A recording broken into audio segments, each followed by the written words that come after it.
Welcome to Vidarbha IAS academy's online platform.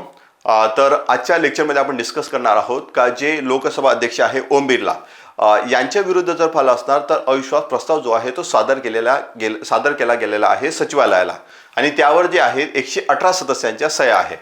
आता आपण या लेक्चरमध्ये आपण काय डिस्कस करू की जेही म्हणजे एक्झामच्या पॉईंट ऑफ व्ह्यूनी जेही महत्त्वाचं आहे म्हणजेच काय की हा जो प्रस्ताव आहे हा कसा सादर केला जातो, सोबत याची प्रक्रिया कशी असते, त्यानंतर ही जेव्हा प्रक्रिया सुरू राहते तर त्यावेळेस जर पाहिलं असणार तर लोकसभा अध्यक्षाची भूमिका काय असते, सोबतच याच्या अगोदर असे काही आपण म्हणू शकतो का प्रसंग आले आहे का ज्याच्यामुळे यांना पदावरून किंवा अध्यक्ष जे असतात यांना पदावरून दूर गेलेला आहे किंवा असे प्रस्ताव अगोदर सुद्धा मांडण्यात आलेले आहे का, हे सर्व गोष्टी ज्या आहे आजच्या लेक्चरमध्ये आपण डिस्कस करणार आहोत. ठीक आहे. लोकसभा अध्यक्षाविरुद्ध अविश्वास प्रस्ताव. आता हा जो आहे अविश्वास प्रस्ताव जो मांडण्यात आलेला आहे याच्या मागे काही कारण दिलेले आहे. आता हा जो आहे हा अविश्वास प्रस्ताव कोणी मांडला, जे विरोधी पक्ष आहेत त्यांनी मांडला.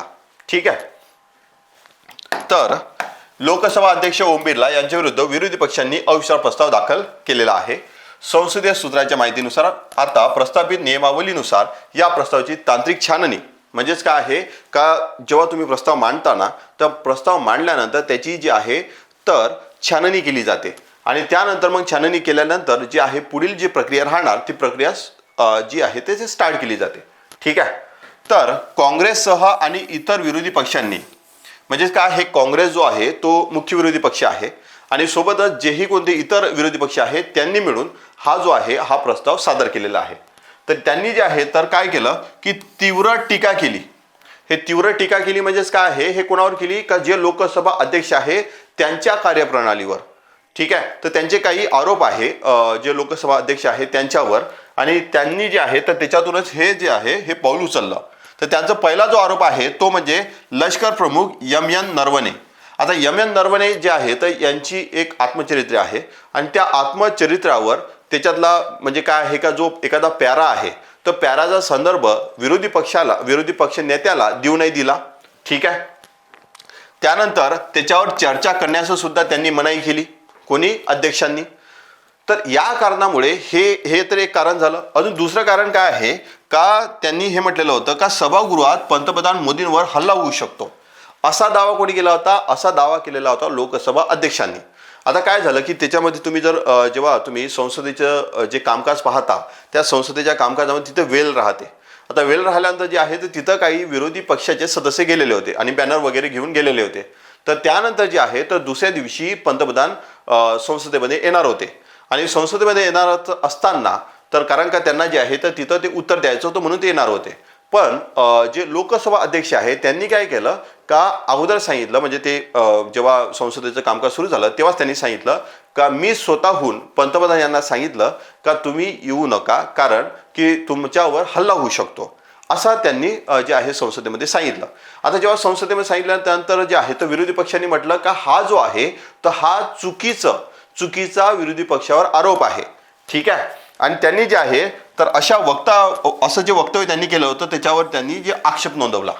ठीक आहे. तर असे काही कारण होते का या कारणामुळे जर पाहिलं असेल तर जे लोकसभा अध्यक्ष होते या लोकसभा अध्यक्षांवर किंवा अध्यक्षाच्या विरुद्ध अविश्वास प्रस्ताव जो आहे तो सादर केला. ठीक आहे. नेक्स्ट जर पाहिलं तर नेक्स्ट जे आहे तर पहा की जर पाहिलं असणार का जे आता येणारी जी एक्झाम आहे 31 मेला राज्यसेवेची पूर्वपरीक्षा आहे. आता राज्यसेवेची पूर्वपरीक्षा असल्यानंतर काय होते की आपल्याला कमी वेळेत जास्त रिव्हिजन करण्याची गरज असते. त्यामुळे काय केलेलं आहे का अकॅडमीकडून एक बॅच लॉन्च करण्यात आलेली आहे सिंहावलोकन म्हणून. ही जी आहे ही फक्त जर पाहिलं असेल पूर्वपरीक्षेची बॅच आहे आणि जी आहे 21 तारीखपासून सुरू झालेली आहे. तर याच्यामध्ये जेवढेही कोणते पूर्वपरीक्षेचे जेवढेही कोणते सब्जेक्ट्स असणार ते सर्व सब्जेक्ट्स कव्हर केल्या जाईल. आणि त्यानंतर तुम्हाला एक लक्षात ठेवा ही जी बॅच आहे ही लाईव्ह प्लस रेकॉर्डेड आहे. इन केस तुमच्याकडून लाईव्ह जर लेक्चर जर मिस झालं तर तुम्ही रेकॉर्डेड लेक्चर पाहू शकता. ठीक आहे. आणि कधी कधी जर पाहिलं असेल तुम्ही लाईव्ह सुद्धा लेक्चर पाहू शकता म्हणजे सायमल्टेनियसली तुम्ही म्हणजे काय होते का तुम्हाला लाईव्ह सुद्धा म्हणजे पाहता येतात आणि इन केस तुम्हाला अजून त्याची रिव्हिजन करायची असेल तर ते रेकॉर्डेड सुद्धा तुम्ही पाहू शकता. त्यामध्ये पूर्ण विदर्भ आयएस अकॅडमीची पूर्ण टीम आहे आणि तेही तुमचे सर्व सब्जेक्ट जे आहे ते कव्हर करून देईल. ठीक आहे. तर आता ती जे अगोदरचं होतं ती जी आहे तर ती प्रीची बॅच होती. पण आता समजा 2025ची प्री त्यांनी दिलेली असणार आणि त्यांचा स्कोर चांगला येत असणार किंवा आला असणार आणि त्यांना असं वाटत असणार की ठीक आहे आमची जी आहे तर प्री क्लिअर होऊ शकते, पण मेन्सचं काय, तर त्यासाठी अकॅडमीकडून पुन्हा एक बॅच लॉन्च करण्यात आलेली आहे 10 पॉइंटर बॅच. ती जी आहे तर ही मराठी मीडियममध्ये बॅच आहे. याचे जर तुम्ही वैशिष्ट्य जर पाहिले तर नोट्स जे आहे ते मुख्य परीक्षेनुरूप म्हणजे मेन्सच्या फर्स्ट 50नी तुम्हाला त्या नोट्स दिल्या जाईल. सोबत टीचिंग सुद्धा केली जाणार. ब्रेन स्टॉर्मिंग कसं करायचं ही सुद्धा याच्यामध्ये सांगितलं जाणार. त्यानंतर लिखाणाचा सराव आणि त्याचं मूल्यांकन तुमच्याकडून करून घेतलं जाणार. आणि एक लक्षात ठेवा ही जी आहे ही ऑनलाईन आहे आणि आता ऑनलाईन असल्यानंतर जर पाहिलं असणार तर 20 नोव्हेंबरपासून सुरू झालेली आहे. पण याच्यामधलं सर्वात महत्त्वाचं जे वैशिष्ट्य आहे ना ती हे आहे की नोट्स जे आहे ह्या मेन्सच्या पर्स्पेक्टिव्हनी तयार केलेल्या आहे. ठीक आहे, तर म्हणजे त्याच्यामध्ये एखादा जर टॉपिक आला त्याच्यामध्ये तुम्ही इंट्रोडक्शन काय लिहिलं पाहिजे, बॉडी काय लिहिलं पाहिजे, कन्क्ल्युजन काय लिहिलं पाहिजे, त्याच्यामध्ये कोणते कोणते पॉईंट्स असले पाहिजे, तर त्यानुसार त्या नोट्स तुम्ही तुमच्या ज्या नोट्स आहे याच्या 10 पॉइंटरच्या त्या नोट्स ज्या आहे तुमच्या बनवल्या गेलेल्या आहे. ठीक आहे, तर त्याच्यामध्ये पुन्हा विदर्भास अकॅडमीची पुन्हा टीम आहे ती तुम्हाला गाईड करणार. ठीक आहे, त्यानंतर की लोकसभा अध्यक्षांना पदमुक्त करण्याची घटनात्मक प्रक्रिया काय आहे, म्हणजे संविधान काय सांगते. संविधानामध्ये काहीतरी प्रक्रिया दिली असणार तर संविधानानुसार जर तुम्ही पाहिलं तर आता अध्यक्ष असो किंवा उपाध्यक्ष असो किंवा उपाध्यक्ष त्यांना पदावरून दूर करायचं असणार तर त्याच्यामध्ये प्रक्रिया दिलेली आहे संविधानामध्ये. तर संविधानाच्या अनुच्छेद 94 ग मध्ये म्हणजे आर्टिकल 94C नुसार त्या लोकसभेच्या त्यावेळच्या सर्व सदस्यांच्या बहुमताने पारित झालेल्या लोकसभेच्या ठरावाद्वारे त्यांना पदावरून दूर करता येते. म्हणजेच काय आहे का लोकसभेच्या त्यावेळच्या सर्व सदस्यांच्या बहुमताने, म्हणजेच काय आहे याला म्हटलं जाते प्रभावी बहुमत. आता प्रभावी बहुमत म्हणजे काय होत असते एक लक्षात ठेवा का समजा तुमची जेवढी कोणती सभागृहाची संख्या असणार, समजा आपण जर कन्सिडर केलं की लोकसभेची संख्या आहे 543. ठीक आहे, एक मिनिट, याच्यावर लोकसभेची संख्या आहे 543. आता 543 असल्यानंतर याच्यामधल्या जेवढे कोणते रिक्त पद असणार ते रिक्त पद जे आहे त्याच्यातून मायनस केल्या जाते. ठीक आहे, तर आता रिक्त पद कशानुसार होऊ शकते म्हणजे का रिक्त होऊ शकते, तर समजा DDR म्हणजे डिस्क्वालिफिकेशन म्हणजे अपात्र केले असणार कोणाला. त्यानंतर डेथ म्हणजेच काय आहे कोणाचा मृत्यू झालेला असणार. त्यानंतर रेजिग्नेशन म्हणजे कोणी राजीनामा दिला असणार. ठीक आहे, मग अशानुसार जर रिक्त पद असले, आता आपण जर फॉर एक्झाम्पल आपण कन्सिडर करू अपात्र जे आहे 10 लोकांना समजा अपात्र गेलेलं आहे, 3 लोकांचा समजा मृत्यू झालेला आहे. ठीक आहे, आणि आता हे झाले म्हणजे 13 आणि त्यानंतर जर पाहिलं असणार तर आपण कन्सिडर करू 30 लोकांनी राजीनामा दिला असणार. म्हणजे टोटल जे आहे तर हे किती झाले 43. ठीक आहे, 43 पद जे आहे हे रिक्त आहे सध्या. समजा लोकसभेमध्ये 43 पद रिक्त आहे. आपण एक्झाम्पलसाठी कन्सिडर करत आहोत, एवढे पद रिक्त नाही पण एक्झाम्पलसाठी आपण कन्सिडर करत आहोत. तर 543 मधून 43 काय केलं जाणार मायनस केलं जाणार, मग उरले किती 500. मग 500च्या 50% प्लस 1 तर हे किती होतात म्हणजे 500च्या 50% 250 प्लस 1 तर 251 एवढं बहुमत लागणार आणि याला म्हटलं जात असते प्रभावी बहुमत. ठीक आहे, याला काय म्हटलं जाते प्रभावी बहुमत. तर हे प्रभावी बहुमत पाहिजे असते जर तुम्हाला लोकसभा अध्यक्षांना किंवा उपाध्यक्षांना पदावरून दूर करायचं असणार. आणि हे कशामध्ये सांगितलेलं आहे, हे संविधानामध्ये सांगितलेलं आहे. कोणत्या अनुच्छेदामध्ये सांगितलेलं आहे तर अनुच्छेद 94 ग मध्ये. ठीक आहे, आता याच्या काही महत्वाच्या अटी आहे. आता महत्वाची अट काय आहे का हा जो अधिकार आहे हा फक्त केवळ लोकसभेलाच अधिकार आहे. ठीक आहे, राज्यसभेचा जे आहे याच्यामध्ये सहभाग नसतो. म्हणजे तुम्ही जर पाहिलं असणार की राज्यसभेचे जे सभापती असतात त्यांना जर पदावरून दूर करायचं असणार, ठीक आहे, तर त्यांना पदावर दूर करत असताना त्याची जी प्रक्रिया आहे ही राज्यसभेपासून सुरू तर होते पण लोकसभेची त्याला संमती लागत असते. ठीक आहे, त्यावेळेस जर पाहिलं असं दोन्हीही सभागृह त्याच्यामध्ये ती जी प्रक्रिया असते त्यांचा दोघांचाही समावेश असतो.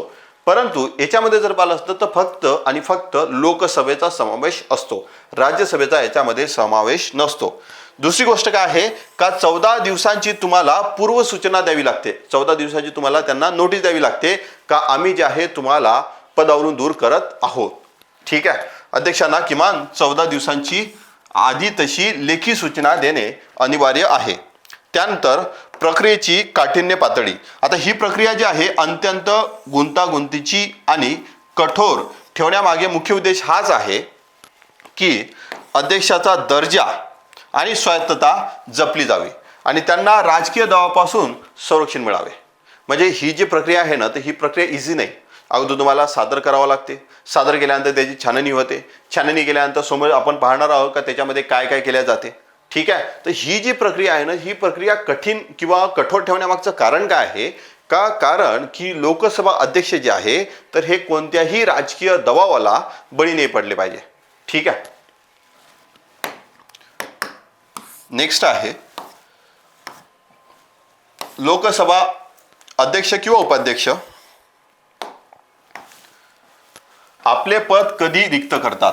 तर आता तुम्हाला हे सुद्धा माहीत असलं पाहिजे की नॉर्मल आता एक तर असं आहे का तुम्हाला पदावरून दूर केल्या जाते परंतु ते स्वतःहून कधी रिक्त करू शकतात किंवा ते पद रिक्त कधी होऊ शकते.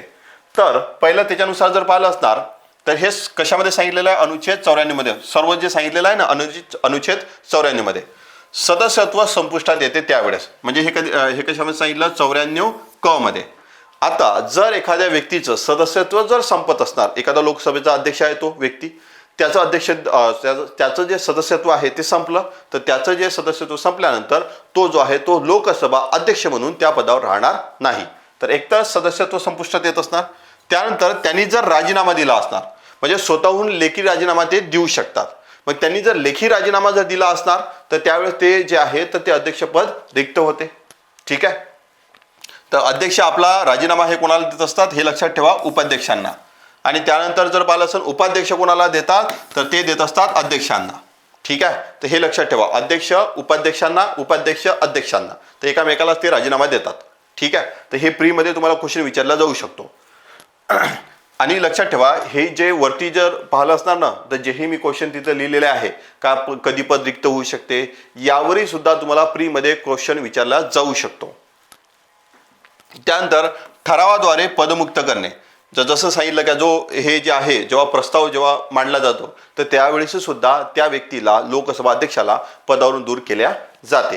ठीक आहे. तर लोकसभेच्या आता सर्व सदस्यांच्या बहुमताने ठराव मंजूर करून त्यांना पदावरून हटवता येते. मात्र असा ठराव मांडण्यापूर्वी 14 दिवसाची पूर्वसूचना त्यांना द्यावी लागते. जे आता असं आपण डिस्कस केलेलं आहे. आणि या घटनात्मक तरतुदीमुळे पीठासीन अधिकाऱ्याच्या पदाची स्थिरता जपली जाते. जे अगोदर आपण डिस्कस केलेलं आहे ना तेच याच्यामध्ये सांगितलेलं. फक्त याच्यामध्ये काय आहे का हा पॉईंट रिपीट काय केला कारण का हे पद रिक्त जेव्हा केव्हा करतात तर ज्यावेळेस तुम्हाला जर विचारलं तर ह्या 3 कंडिशन्स तुम्हाला माहीत असल्या पाहिजे. ठीक आहे. नेक्स्ट आहे लोकसभा अध्यक्ष किंवा उपाध्यक्षांना पदमुक्त करण्याची कार्यपद्धती काय जे प्रक्रिया काय आहे. तर संसदीय नियमानुसार अध्यक्ष किंवा उपाध्यक्ष पदावरून हटवण्याची खाली प्रक्रिया पार पडते. आता कशी आहे प्रक्रिया की अगोदर लेखी सूचना पदमुक्त करण्याची मागणी करण्याच्या सदस्यांच्या लोकसभेच्या महासचिवांना. ठीक आहे. लोकसभेच्या महासचिवांना म्हणजे लोकसभेचं जे सचिवालय असते राज्यसभेचं सचिवालय लोकसभेचं सचिवालय त्यांना जे आहे तर काय करावं लागत असते की तुम्हाला अशी मागणी करण्याची सूचना द्यावी लागते आणि ते कशी लेखी स्वरूपाची. ठीक आहे. लेखी सूचना देणे अनिवार्य आहे. पहिलं झालं. त्यानंतर संयुक्त स्वाक्षरी आणि कालावधी या सूचनेवर 2 किंवा अधिक सदस्यांची संयुक्त स्वाक्षरी असू शकते किंवा असलीच पाहिजे. ठीक आहे. तर एकतर 2 किंवा त्यापेक्षा जास्त तर त्यांची स्वाक्षरी असणं गरजेचं आहे.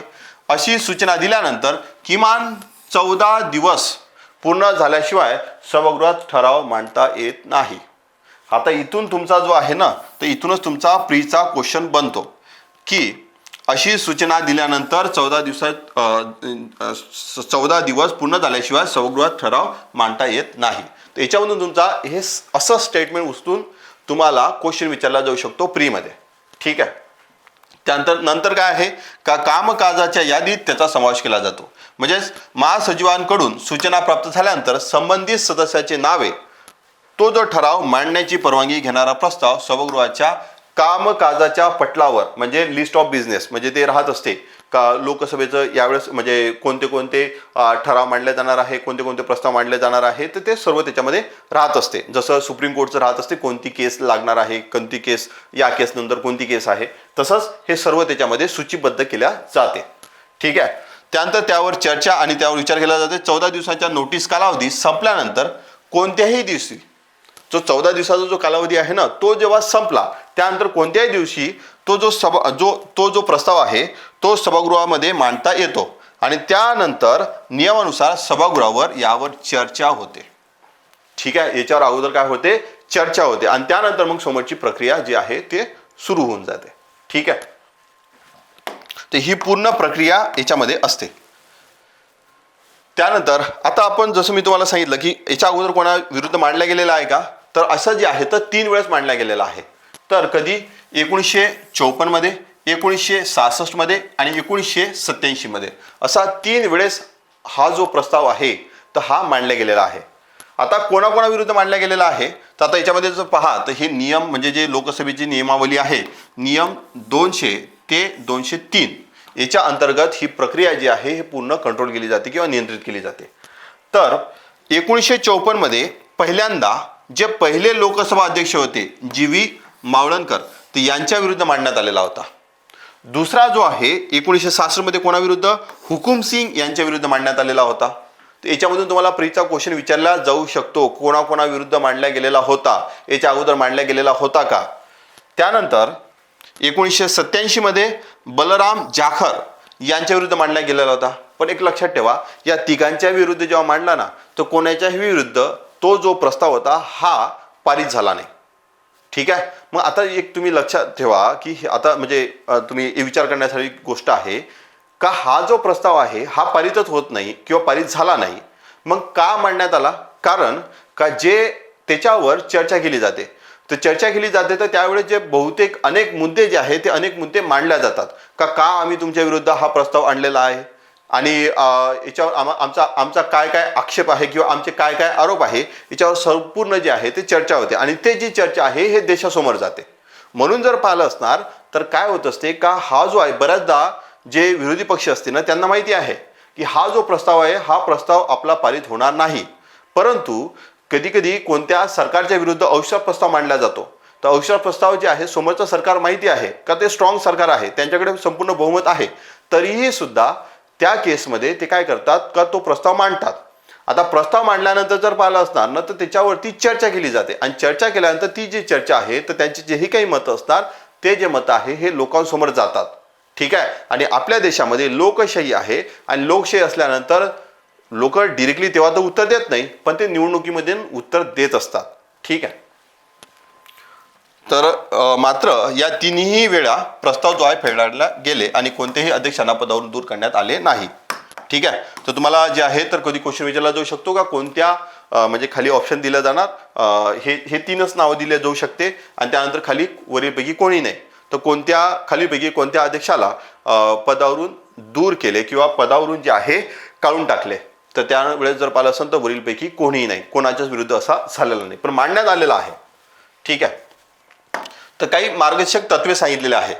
ठीक आहे. काही गाईडलाईन सांगितलेले आहे का जो ठराव राहतो त्याच्याबद्दल.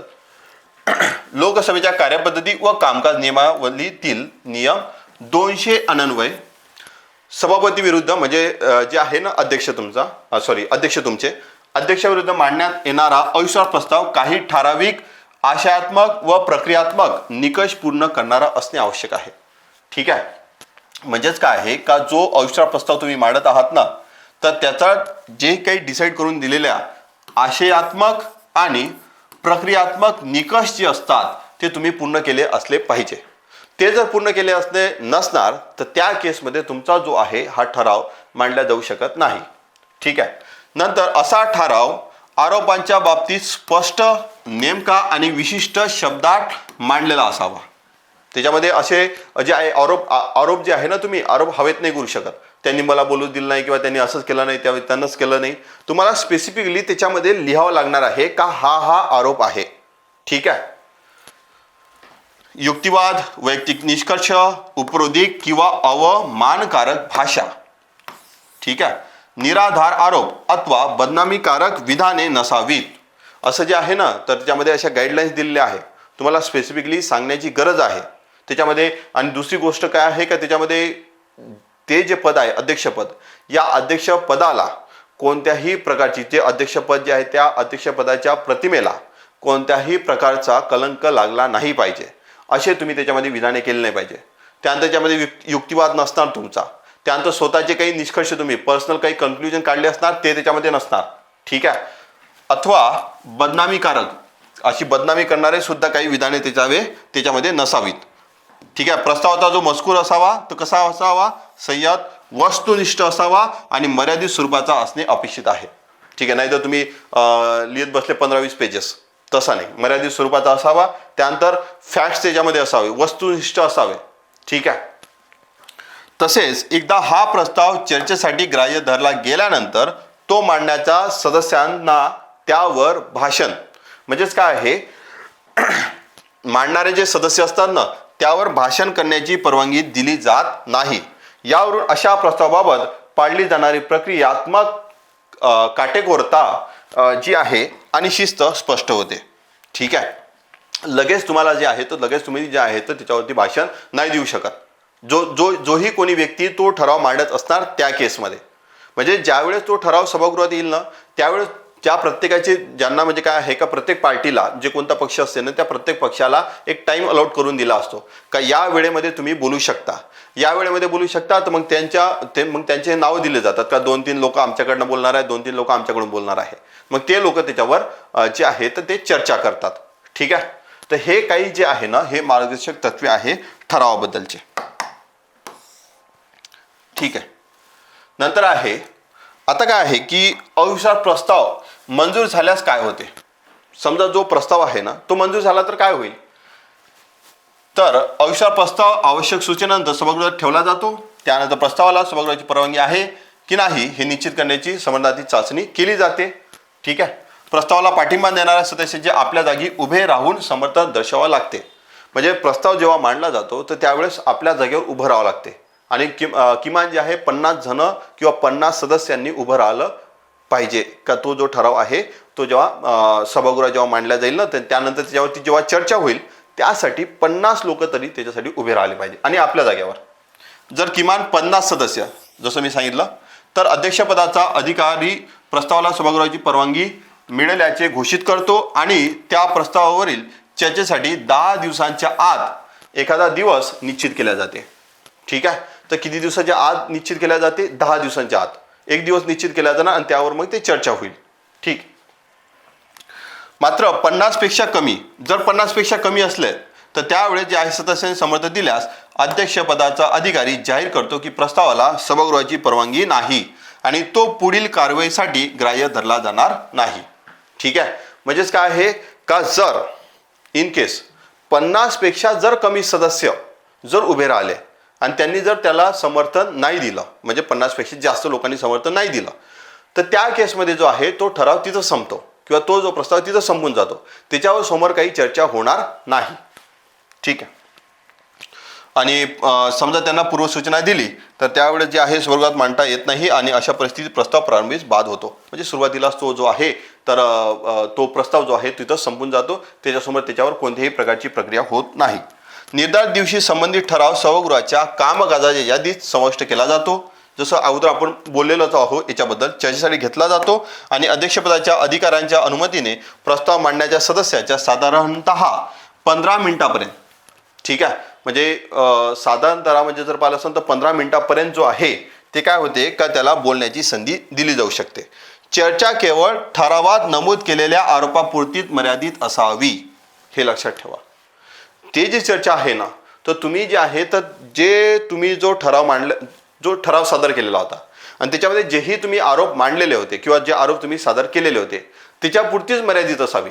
नाहीतर तुम्ही ते आरोप त्याच्यामध्ये आरोप वेगळे आहे आणि तुम्ही बोलता वेगळं असं नाही होऊ शकत. ठीक आहे. तर हे लक्षात ठेवा. किती मिनिटं दिली जातात, 15 मिनिटं दिली जातात. ठीक आहे. त्यानंतर जर पाहिलं असेल 10 दिवसांच्या आतमध्ये समजा त्याला जो तुम्ही जो प्रस्ताव मांडलेला होता त्याला परवानगी मिळाल्यानंतर जे आहे 10 दिवसांच्या आतमध्ये एक दिवस जो आहे निश्चित केला जातो. ठीक आहे. नेक्स्ट आहे त्यानंतर जी ही प्रक्रिया सुरू राहत असते तर त्यावेळेस जे लोकसभेचा अध्यक्ष असतो तर त्यांची भूमिका काय असते. तर अध्यक्षाविरुद्ध हटवण्याचा ठराव चर्चेसाठी घेतला असताना संबंधित अध्यक्ष पदावर कायम राहतात. म्हणजे पदावर कायम राहतात म्हणजे काय, त्यांना अध्यक्षपद जे आहे ना त्यांचं ते कायम राहते.